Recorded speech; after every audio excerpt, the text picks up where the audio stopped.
안녕하십니까, 이진우입니다. 작년에 우리나라의 상법이 바뀌면서 이른바 3% 룰이라는 게 만들어졌습니다. 회사의 이사 중에 한 명인 감사위원을 뽑을 때는 아무리 지분이 많은 대주주라도 3%까지만 지분율을 행사할 수 있다는 건데요. 그러다 보니 대주주가 아닌 소수주주들도 힘을 잘 모으면 이사회에 소수주주를 대표하는 사람을 이른바 꽂을 수 있게 된 건데, 최근에 그런 일이 현실화됐습니다. 자세한 내용 알아보겠고요. 우리나라의 법정 최고금리는 지금 24%인데 올해 7월부터는 20%로 내려갑니다.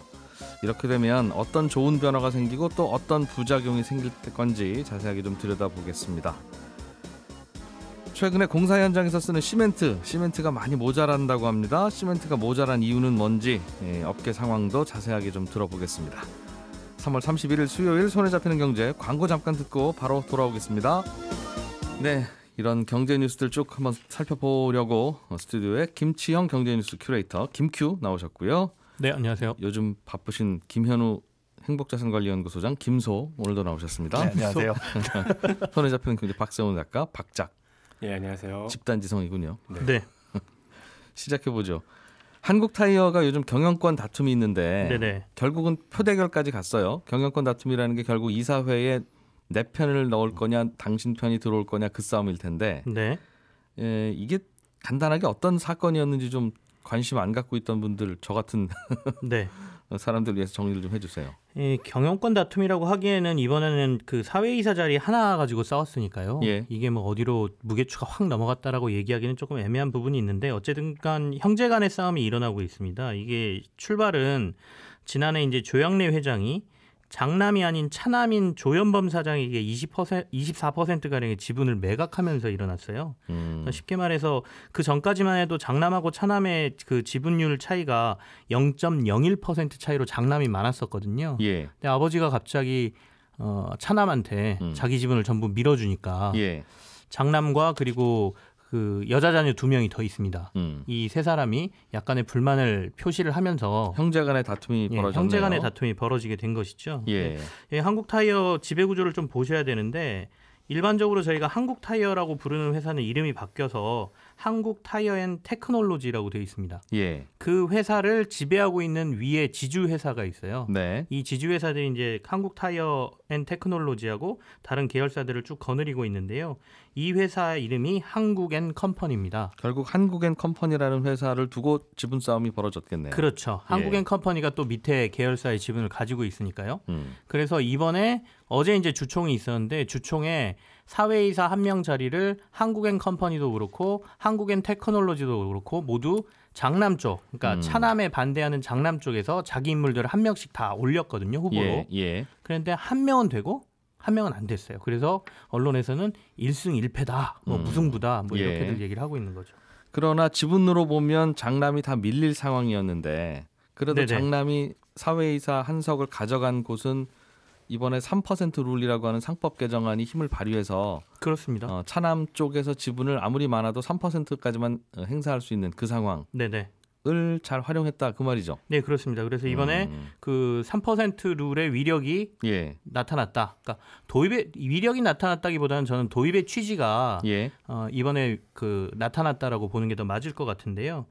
지분율로 보면 장남이 그 위에 있는 지주회사의 지분이 42.9%고 차남이 42.9%고 장남이 19.32%니까 지분율의 차이가 많죠. 네. 그럼에도 불구하고 그 지주회사 쪽에서는 자기 인물을 못 세웠지만 한국타이어앤테크놀로지라는 구 한국타이어에 자기 인물을 세울 수 있었던 거는 그 사내이사 말고 사회이사 중에 한 명은 감사위원을 역할을 해야 되고, 이 감사위원을 뽑을 때는 아무리 지분율이 많아도 한 사람당 3% 의결권밖에 사용하지 못한다라고 되어 있기 때문에 예. 결국에는 그 차남이 42%의 지분을 사용을 못하고 3%만 사용했고, 나머지 주주들이 부회장, 그러니까 장남을 밀어줬다, 이렇게 봐야 되겠죠. 지주회사에서는 왜 졌어요? 그 3% 룰이 작동을 못했어요?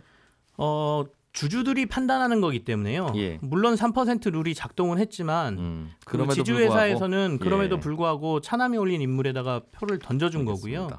사실 이게 어떤 경영권에 큰 문제를 일으킨다라기보다는 견제 역할을 충분히 하는 사람을 주주들은 선택한다라고 봐야 되기 때문에 예. 그 전까지는 사실 그 사회이사 들이 거수기 역할만 한다는 얘기가 있었거든요. 그래서 이 거수기 역할을 좀 줄이고 진짜로 주주들을 견제할 수 있는 사람을 넣자 이렇게 된 겁니다. 여기서 궁금한 게 있는데 네. 지금 이 사회이사 한 명을 놓고 형이 추천, 동생이 추천 그 중에 누가 되냐 이거 다툼이었던 거잖아요. 그렇죠. 그 사회이사 한 명의 자리가 회사에서 그렇게 파워가 큰가요? 사실은 뭐 그렇게 크다 정도는 아니고요. 좀 뭐라 그럴까요? 경영하는 사람 입장에서는 굉장히 귀찮은 존재가 될 수 있죠. 감사라는 자리 자체가 감사하는 사람인데다가 예. 지금까지는 뭐 자신들의 의견이 좀 잘 맞는 사람을 사회이사에 앉혀놓으면 뭐 이사회에서 뭐 결의를 하거나 회사에서 무슨 결의를 할 때 대부분 다 찬성을 해주거든요. 그래서 아까 말씀드린 거수기라는 얘기를 했었는데 이게 뭔가 자기하고 결이 다른 사람이 앉아 있으면 신경도 쓰이고 뭐 짜증이 날 수도 있고 뭐 여러 가지 문제가 발생하기 때문에 그런 사람이 안 들어왔으면 하는 거고요. 실제로 이제 경영계에서 우려하는 거는 이 사람이 회사에 들어와 있을 때 회사에 뭐 여러 가지 정보라든지 이런 게 밖으로 빠져나갈 수도 있다라고 보는 견해도 있는데 뭐 그것까지는 좀 과도한 것 같고요. 어쨌든 주식회사는 3명의 사내이사를 두도록 돼 있어요. 적어도. 3명 이상의. 예. 그래서 그 중에 한 명은 대표이사라고 저희가 부르고요. 네. 그래서 그 사람들이 이사회를 구성하고 있고 그 사람들을 견제하기 위한 사회이사를 둬야 되고 그 사회이사 중에 규모가 일정이 넘으면 아까 말씀드린 대로 감사 역할을 하는 사회이사가 꼭 있어야 된다. 아무튼 그 중에 한 명은 네. 뽑아야 되는데 그 중에 한 명을 감사를 뽑을 때는 3%만 3%를 도입한다고 했을 때 그때 네. 기업들하고 특히 정경련에서 이거 하게 되면 기업들 망한다. 경제지들도 그렇게 얘기를 했었고 그럼 어제 3% 룰에 의해서 감사위원이 한 명 들어가게 됐으니 이 기업은 그러면 곧 망할 것이다. 어떻게 되는 겁니까? 단순한 논리로 그 지금까지 그렇게 주장했던 언론들의 말에 따르면 그래야 되는데요. 전혀 그렇지는 않고요. 이제 조금 아까 말씀드린 대로 그 장남의 인물이 들어간 그 지주회사 쪽은 조금 불편한 건 있을 겁니다. 근데 견제 역할을 충분히 해준다라고 하면 도리어 회사가 건전하게 성장하는 데 도움을 받을 거고요. 실제로 이 그 장남인 조현식 부회장하고 차남인 조현범 사장 같은 경우에는 제가 봐서는 딱히 오너로서 칭찬받을 만한 인물은 아니라고 보여요. 왜냐하면 이들이 그 2019년도 말에 비리 혐의로 둘 다 기소돼서 유죄 판결을 받은 적이 있거든요. 오너 일가들이. 예. 그래서 주주들 판단에 전적으로 맡긴다라고 하면 과연 회사를 지분을 많이 갖고 있는 사람이 경영을 잘하느냐 아니면 회사의 지속 성장을 시킬 만한 인물이 좋느냐는 또 다른 문제입니다. 그래서 정말로 회사가 성장할 수 있는 인물을 사내이사든 사회이사든 그리고 경영을 하는 사람이 돼야 되는 게 자본시장에서 뭐 좋은 모습이라고 하면 조금씩 변해가는 우리 회사 어떤 우리나라의 기업들의 모습이라고 볼 수 있겠습니다. 정리해보면 3% 룰이 첫 번째 작동한 회사가 나왔고 그게 의미가 있는 거고요. 그 법을 네. 도입했더니 신기하게도 소수주주도 가끔씩 표대결에서 이기기도 하더라. 네, 맞습니다. 앞으로도 좀 이런 기업들이 생길까요? 아니면 이번이 약간 좀 예외적인 상황이라고 봐야 될까요? 저는 앞으로 많이 나올 것 같고요. 기업들은 그래서 정말 회사에 도움될 만한 사람들을 감사위원으로 올려야 통과가 될 수 있을 가능성이 높아지는 거죠. 자, 다음 뉴스 하나 보겠습니다. 우리나라 법정 최고 금리는 지금 24%인데 예전에는 더 높았죠. 계속 빠르게 낮아지고는 있긴 합니다만 한 번 더 낮아지네요. 20%로 오늘 7월부터. 이게 논란거리예요. 그러니까 일각에서는 이렇게 좀 낮춰야 서민들이 고금리에 시달리지 않지라는 생각을 갖고 있는 분들도 있고 그런다고 서민들이 싼 금리에 빌릴 수 있는 게 아니다. 오히려 더 어려운 서민들은 대출 자체를 아예 못 받는다. 이렇게 해서 서민들 부담이 줄어들 것 같으면 아예 5%나 10%로 낮추면 더 줄어들 거 아니냐. 이런 약간 이제 냉소적인 그런 반응도 있습니다. 사실 냉소적인 반응이라고 말씀은 해주셨지만 예. 이 금리를 낮출 때 그 부분도 고민을 합니다. 그러니까 줄여서 고통을 더는 서민들도 계시겠지만 그 이자가 아니면 그 어디에서도 돈을 빌려주지 않는 그러니까 빌리지 못하는 분들이 계실 거잖아요. 실제로 신용도가 낮은 분들은. 그렇죠. 이거를 뭐 당국에서는 금융이용 축소라고 말을 표현을 하는데 그렇게 밀려나신 분들이 결국은 어디로 갈 것이냐. 뭐 불법 사채 시장으로 몰릴 수도 있다. 그런 판단에 24%에서 야 5%로 낮추자. 이게 안 되는 이유가 적정한 건 지금 수준으로 봤을 땐 20% 정도면 적당한 것 같다라고 판단을 하고 그 정도 수준으로 낮췄다라고 보시면 됩니다. 대략 한 7, 8년 전만 해도 우리나라 법정 최고금리는 35% 가까이 됐었어요. 그렇죠. 그때부터 이제 빠르게 단계적으로 지금까지 내려온 건데 네. 그럼 내려오는 과정에서 부작용이 있었냐 없었냐 이제 이걸 좀 돌이켜 보면 한 번 더 낮춰도 괜찮겠네 할 수도 있고 네. 야 이건 문제인데 걱정인데 이렇게 생각할 수도 있을 텐데요. 그렇죠. 그때마다 그 대출을 빌리신 분한테 설문조사를 했으면 참 좋겠지만 그러질 못했으니 대략적인 숫자나 규모로 추이를 보자면 금리가 낮아질 때마다 그럼 과연 대부업을 이용하신 분들의 규모가 줄었냐는 아니에요. 보니까 낮아질 때 줄지는 않았는데 지금 최근에 2018년 2월에 지금 금리로 낮아졌죠. 요 낮아진 시기 전후로 해서는 조금 의미 있는 숫자가 나옵니다. 그러니까 2018년 2월 전에 대부업의 신용대출이 2018년 이제 조정 후에 네. 8천억 이상이 감소를 했어요. 대부업체들이 돈 빌려주는 양이 줄더라. 예. 빌려간 총 양이 줄더라. 그렇게 봐서는 이 사람들이 뭐 전부 다 대부업에서 이제 돈을 안 빌려주겠습니다라고 해가지고 밀려났다라고 보기는 어렵지만 그런 영향도 실제로 미칠 수는 있을 있다는 수 거죠. 있지 않느냐. 예. 이게 제일 걱정되는 건 정말 어려운 분들이 돈 자체를 못 빌려서 네. 이런 분들 이러다 보면 자살하는 분도 생길 수 있고 어떤 부작용이 있는지는 모르는 거니까. 그렇죠. 그게 제일 걱정이긴 한데 좋기로는 20% 이상 금리로 빌려야 하는 아주 서민들은 정부가 좀 빌려주고 이런 예. 복지 차원에서 그렇지 않은 분들은 20% 미만 금리로 좀 빌리면 어떤가 하는 생각이 들어서 네. 이게 나머지 저 햇살론 같이 정부가 빌려주는 것들이 작동을 좀 잘하면 좋은데 그렇죠. 거기서 이제 밀려나신 분들이 햇살론을 빌릴 수 있다. 더 낮은 금리로 그러면 굉장히 이상적이긴 한데 문제는 사실 재원입니다. 이제 햇살론이라는 돈도 우리가 복권 사면 적립되는 기금 또 예. 상호금융이라든지 저축은행에서 출연하는 그런 재원들로 이루어진 건데 그게 이제 한정적이다 보니까 햇살론 같은 정책 상품을 무한정 만들어내지 못하고 있었어요. 예. 그런데 요번에 이제 서민금융법이 바뀌면서 상호금융과 저축은행뿐만 아니라 대출을 취급하는 모든 금융사는 돈을 일정 부분 내라. 내서 그걸로 재원을 마련하고 앞으로 이런 햇살론 같은 상품들을 더 늘려나가겠다라고는 하는데 그거부터 좀 늘리고 그러니까 예. 서민들이 언제든지 돈 빌리고 싶으면 낮은 금리로 빌릴 수 있게만 만들어주면 네. 계속 근데 밑빠진 독이겠죠. 그렇죠. 사실 그런 게 재원이 부족해가지고 고갈돼서 못 빌리는 상황은 아니었었거든요. 그러니까 햇살론이라든가 이런 것들 좋은 대출이긴 하나 자격 조건도 있고. 그렇죠. 그 까다로운 예. 자격 조건을 맞추지 못했기 때문에 상대적으로 쉬운 대부업 쪽으로 밀려난 분들이 많은데 그게 까다로운 자격 조건을 두는 이유는 그 자격 조건 안 두면 계속 펑크 난다는 것 때문이잖아요. 그렇죠. 부실률이 높아지기 때문입니다. 그런 부실률 자체도 굉장히 이제 신용 등급 신용 점수가 낮으신 분들이니까 점차 높아지고 있는 그래서 문제도 있고. 근데 이제 민간 대부업체가 과연 그 낮은 금리로 계속 빌려줄 수 있을 것인가? 예. 아니면 이제는 진짜 신용 좋은 분들한테만 대부업이 가고 나머지는 돈 못 빌리는 상황이 올 것인가? 아무래도 후자일 가능성이 높죠.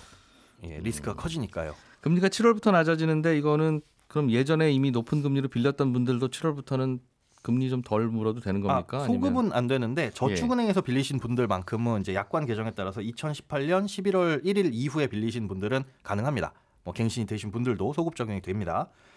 그런데 이제 다른 나머지 분들은 7월 7일 이후만 해당이 되는 거니까 이후에 대출 계약 체결하는 분부터 예, 혹은 뭐 갱신한 분들 저축은행은 어떻게 소급 적용이 됐어요? 이게 약관이 표준 약관이 그렇게 변경이 이제 됐어요. 그래서 이렇게 되면은 이제 소급 적용을 하겠다라고 해서 2018년 11월 1일 요때 변경된 거라 요 이후에 이 체결된 것은 다 소급 적용이 되는데 그럼 그동안 냈던 이자 돌려줍니까? 그렇지 않습니다. 그러니까 24%로 계약을 맺고 지금 상품을 이용하고 있어도 7월 7일 이후에는 20%로 낮아진다. 이렇게 예. 얘기를 하시면 됩니다. 저축은행들은 좀 당황스럽겠어요. 네, 그런 부분을 좀 줄여야 될 부분이 있습니다. 알겠습니다.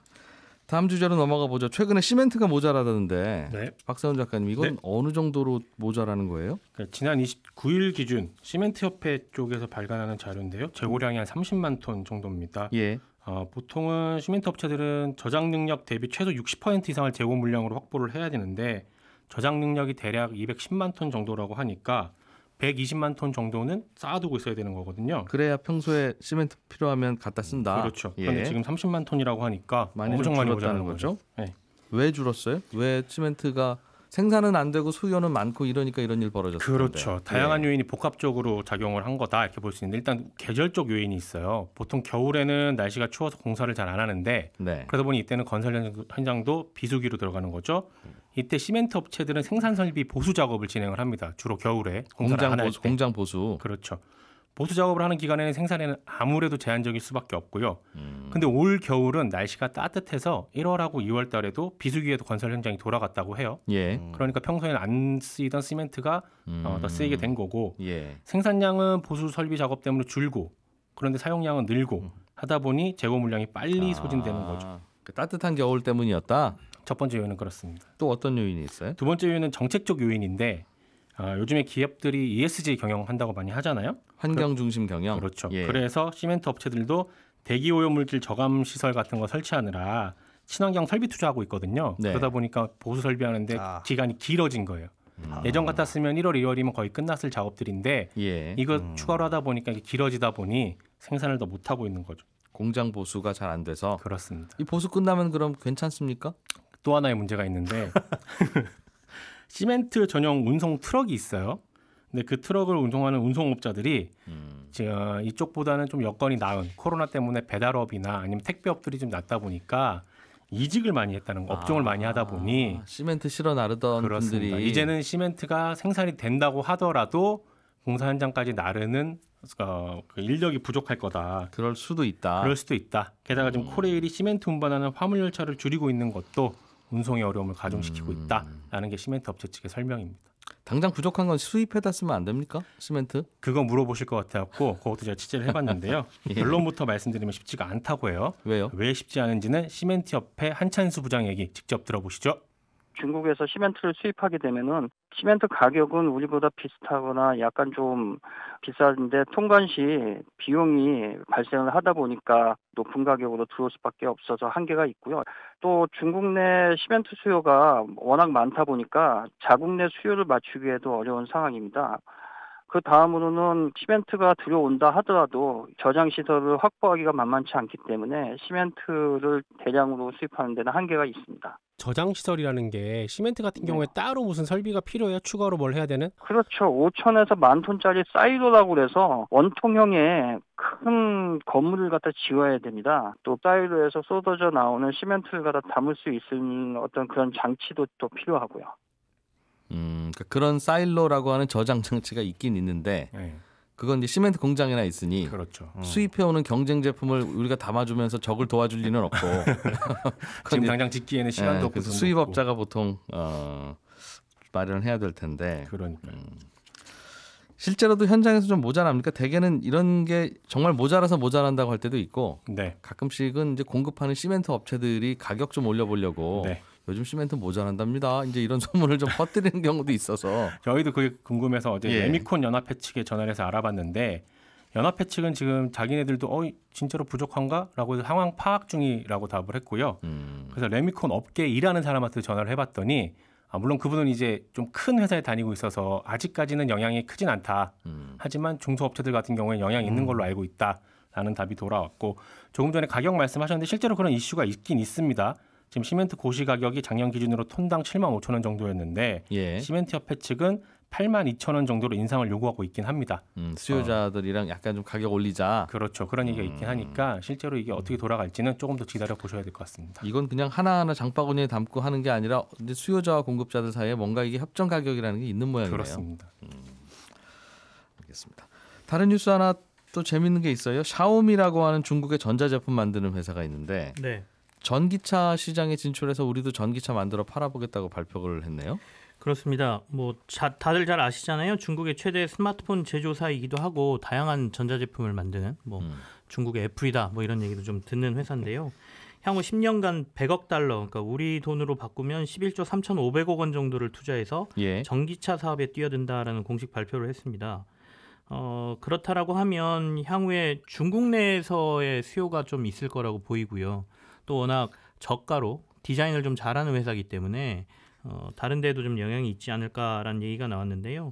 샤오미가 이제 그러니까 법인을 만드는데 100% 지분을 소유한 전기차 자회사를 설립하고 예. 초기에 일단 1조 한 7천억 원 정도 투자를 하겠다라고 샤오미의 이제 레이진 회장이 직접 얘기를 했습니다. 옛날에 자동차는 모터 네. 만들기가 어려워서 그래서 사실은 자동차 조립이 어려웠죠. 자동차 회사가 만드는 되는 게. 근데 네. 전기차는 쉽게 만드는 모양이에요. 그냥 그 배터리는 사다 놓고 어디든 네. 모터는 어디 좋은 거 갖다 놓고 나머지는 그냥 다 만드는 건데 이렇게. 사실은 전기차의 원조로 돌아가 보면 에디슨 시대에도 전기차가 있었습니다. 아시는 분들 별로 없으신데요. 옛날에도요? 예, 강릉에 가시면 에디슨 박물관이라고 있거든요. 거기 예. 가시면 진짜로 그 시대의 전기차가 한 대 있습니다. 배터리가 있었다는 네, 뜻이에요? 네. 근데 그때는 물론 배터리가 굉장히 용량이 작았고 장거리를 가지 못했지만 수요는 뭐든 우리는 타서 잘 갈 수 있으면 되는 거잖아요. 그걸 내연기관으로 만들든 전기차로 만들든 상관이 없는데 시장이 안 열려 있었던 거고요. 지금까지는. 예. 근데 이제 테슬라라는 회사가 시장성을 확실하게 보여주고 나니까 여기저기서 만드는 건 사실 어렵지 않은 환경이 돼 있습니다. 배터리 만드는 회사 따로 있고 모터 만드는 회사 따로 있고 그리고 뭐 여러 가지 구동장치나 이런 것들도 뭐 다 갖춰져 있으니까요. 이제는 조합해서 만들고 그 시장에서 마케팅할 능력, 그다음에 판매망만 가지고 있으면 되는데 샤오미는 그게 충분하다고 판단한 것 같고요. 그래서 이제 애플이 뛰어드느냐 안 뛰어드느냐 가지고도 말이 많은데 예. 어제 이제 LG전자가 마그나라는 회사 지난번에 전장회사 하나 인수했다 해외회사 뭐 그런 얘기 뉴스로 들으셨을 텐데 전기차 부품 회사. 예. 이 회사하고 합작법인을 만든 회사의 CEO가 애플 우리가 너네 차 만들어줄 수 있으니까 우리한테 맡겨라라고 공식적으로 인터뷰를 했거든요. 그래서 또 애플카가 또 LG하고 관련된 회사에 하는 거 아니야라는 관심도 지금 폭증하고 있는 상황입니다. 그래서 LG전자 어제 주가가 약간 네, 올랐던. 예, 영향을 좀 그랬더군요. 받았을 겁니다. 예. 이게 좀 자동차 시장이 이제 커지지는 않고 늘 시장이 그냥 고만고만한 성숙한 시장이 돼버렸는데 네. 전기차로 바뀌기 시작하면 경쟁이 뭐 더 치열해지겠어요. 그렇습니다. 이제 내연기관 차들은 조금 어려워질 가능성이 있고요. 시장은 전기차 때문에 조금 더 확대될 가능성이 있고요. 그리고 이제 자율주행까지 간다라고 하면 또 다른 이슈가 나올 텐데 전기차는 자율주행차의 기본이기 때문에 뭐 그것까지 생각해야 될 것 같습니다. 네, 손에 잡히는 경제 아침에 들어온 경제 뉴스 정리 여기까지 하겠습니다. 오늘도 김치영 경제 큐레이터, 김현우 소장, 박세훈 작가 세 분 수고하셨습니다. 고맙습니다. 네, 고맙습니다. 감사합니다. 저는 잠시 후에 11시 5분에 다시 찾아오겠습니다. 이진우였습니다.